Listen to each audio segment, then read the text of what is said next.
שלום וברכה לכולם. נתחיל בסייעתא דשמיא, סדרה בהלכות טהרה, ונצטרף לרבים שמנצלים את התקופה הזאת של ימי השובבים לחזור ולשנן את הלכות טהרה. כמו שמוזכר במקובלים שהתקופה הזאת, ימי השובבים, הם זמנים שמסוגלים, מיוחדים, ללמוד את הנושאים של טהרה. מה זה בעצם ימי השובבים?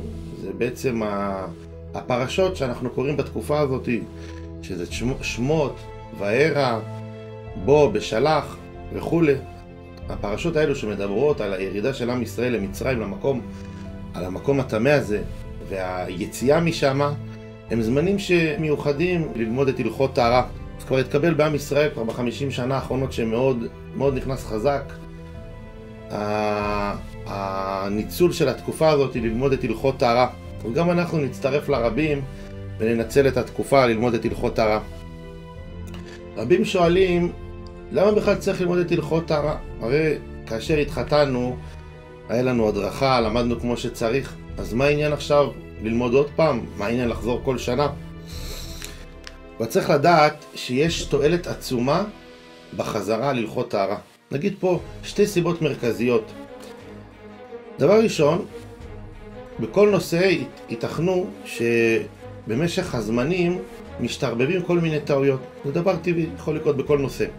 אבל במיוחד בנושא של טהרה מצויים בו הטעויות. ומה הסיבה? כי בכל נושא, אם במקרה לבן אדם נגרמו טעויות, הוא מיד רואה מה אחרים עושים והוא מסדר את הטעות. בן אדם הגיע לבית כנסת, בא ליטול 4 המינים, והוא לא זוכר בדיוק איך מנענים את הלולב. אז הוא מצית אצל החבר שלו, רואה איך הוא מנענע, הוא עושה כמוהו. הולכים לטיול, לא יודעים לאיזה צד להתפלל, איפה ירושלים, הוא לקח איזה כיוון, מסתכל, רואה שכל האחרים מתפללים לכיוון אחר, אז הוא גם כן משנה כיוון.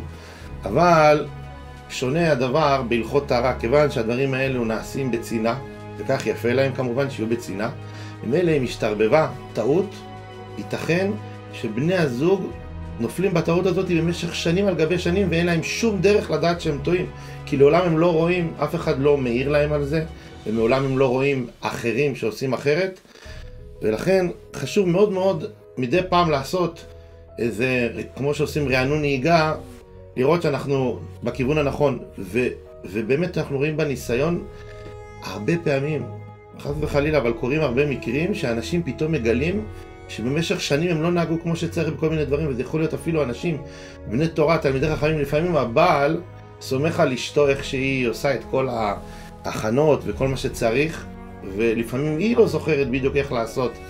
והיו כמה וכמה מקרים שהדברים נעשו לא כמו שצריך, וכל הדבר הזה יכל להימנע אם היו פעם בתקופה עושים רענון וחוזרים על הדברים, אז היה אפשר להיות בטוחים שלא ישתרבבו טעויות. דבר נוסף, סיבה נוספת, שיש צורך, אמרנו בהתחלה שכולם לומדים את זה לפני החתונה, אבל אנחנו רואים בשטח, אני בתחום של הדרכת חתנים ואשתי בתחום של הדרכת קלות, אנחנו רואים בדיוק איך לומדים את זה בתקופה הזאת.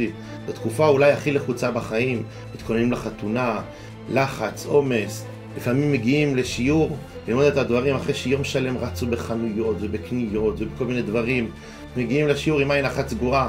אז גם הלימוד הראשוני הוא כבר מתחיל לא באיכות הכי גבוהה. לפעמים באים לשיעור ובדיוק מאוד לחוצים כי הזמר ביטל או האולם ביטל או כל מיני דברים, ככה שגם הלימוד הראשוני לפעמים הוא לא כל כך איכותי, וזה עוד סיבה נוספת שמצריכה לקחת אחריות ולחזור על הדברים שוב, לבדוק שבאמת למדנו כמו שצריך. אז שתי הסיבות, יש עוד סיבות, אבל שתי הסיבות העיקריות האלו כבר מספיקות להבין את החשיבות המרובה, לחזור ולשנן את הדברים שוב. אולי לפני שנתחיל נגיד כמה מילים על החשיבות של הלכות טהרה. הלכות טהרה הם מהנושאים החשובים שיש לנו ביהדות, אפשר להגיד שזה אחד מהיסודות של בית יהודי. ומצאנו תופעה מאוד מעניינת בהלכות טהרה, שכמעט לא מצאנו כמותה.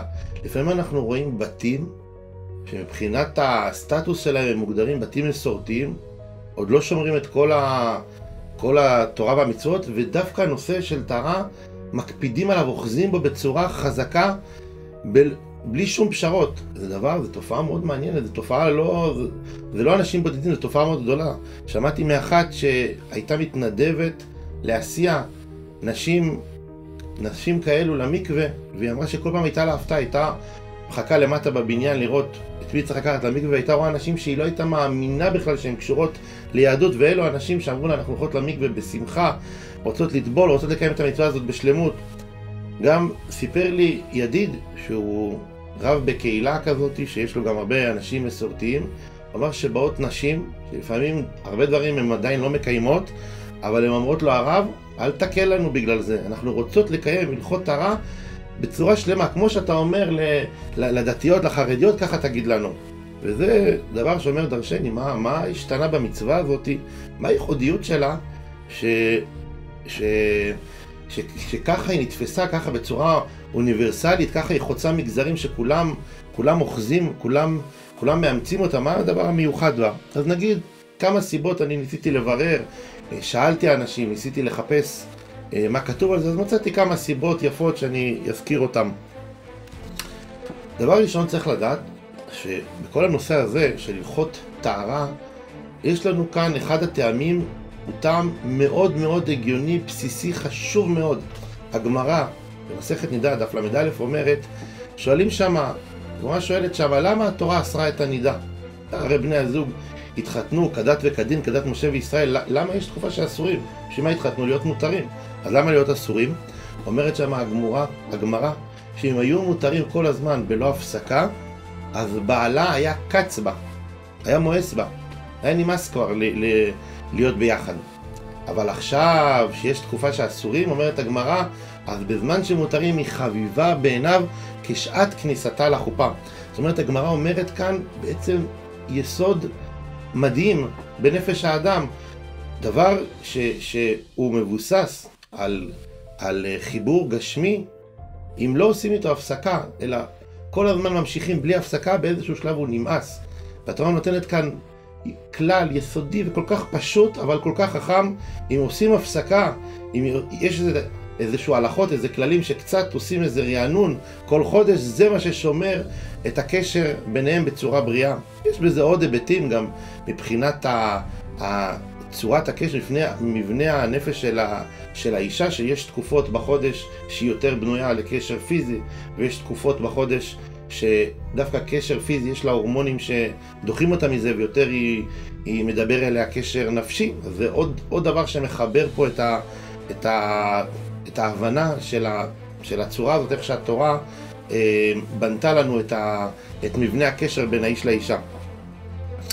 טעם נוסף שמצאנו לסיבה שהלכות טהרה כל כך פשטו, וזה מפני שרשרת הדורות. כשאנחנו מסתכלים, מתבוננים בהיסטוריה על ההנהגה של אמותינו הקדושות, אז אנחנו רואים תופעה מדהימה. נשים שמרו את הלכות טהרה במסירות נפש.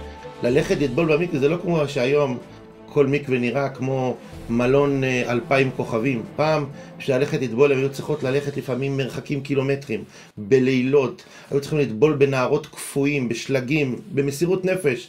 לקיים הלכות טהרה זה היה משהו שזה היה מסירות נפש ממש. ויש לנו כלל, אנחנו יודעים שיש לנו כלל, הגמרא אומרת שכל דבר שעשו אותו במסירות נפש, אז לא במהרה זה פוסק מהילדים, מהצאצאים, זה עובר בדם, ב-DNA, עובר ב-DNA לדורות הבאים. אז אולי זאת, ייתכן שזה גם כן אחד הסיבות, אחרי שהאימהות כל כך מסרו את הנפש, אז הדבר הזה נשאר, וגם הצאצאים מרגישים שהמצווה הזאת זה משהו מיוחד שצריך להתאמץ בה קצת יותר מדברים אחרים. טעם נוסף, מרתק ממש, מגלה לנו הגמרא, שגמרא בנדרים דף כ' אומרת, מביאה פסוק, שכתוב שם, שהשם אומר, ובראתי מכם המורדים והפושעים בי. הקדוש ברוך הוא אומר שיהיה זמן עתיד לבוא שאני אברור מעם ישראל אנשים שהם נקראים מורדים ופושעים בי, אנשים שהם שליליים. אומרת הגמרא, מי זה האנשים האלה? חלילה, מי זה האנשים? על מי ככה הקדוש ברוך הוא אומר שהוא יברור מעם ישראל? ואומרת שם הגמרא שמדובר על אנשים, על דבר, משהו בסוד בבריאה. אומרת בעצם הגמרא שם שאנשים שנולדו מקשר לא בריא בין בני הזוג, מה שם אומרת, יש שם 9 סוגים של מצבים לא בריאים בין בני הזוג. ואומרת הגמרא שאנשים שנולדים מקשר לא בריא שכזה, אומרת שם הגמרא, הם ילדים בעצם שיש להם איזה פגם בנפש, איזה פגם שלילי בנפש, משהו כזה שהם נולדים איתו, נזק לכל החיים. ואחד מהם מונה שם הגמרא, זה בני הנידה. הגמרא שם אומרת שילדים שהם בני נידה, זוג, ילד שנולד מקשר בין בני זוג בשעה שהאישה נידה, יש לו פה איזשהו נזק אמיתי, נזק פיזי בנפש, שנשאר לעולם. טוב, אז אנחנו לא בדיוק מבינים את הדברים, לא יודעים בדיוק, אנחנו לא מכירים בדיוק את הדבר הזה, איך זה עובד, אבל על כל פנים, אחרי שהגמרא אומרת שיש פה איזשהו נזק, אז מי רוצה להזיק לצאצאים, לילדים שלו, אז ייתכן שזאת אחת הסיבות גם כן שמאוד מקפידים על הנושא של טהרה. יש עוד סיבה נוספת, זה העניין של שכר ועונש, כמה שהנושא הזה גדול. טוב, אנחנו תמיד ביהדות לא עושים את הדברים בגלל השכר או בגלל העונש, אנחנו עושים כי הקדוש ברוך הוא ציווה עלינו. אבל עדיין שיש דבר שאנחנו רואים שיש בו שכר, מובטח בו שכר גדול, או להפך, אז אדרבה, זה דבר שמתמרץ ועוזר לקיים בצורה שלמה. אז ייתכן שאלו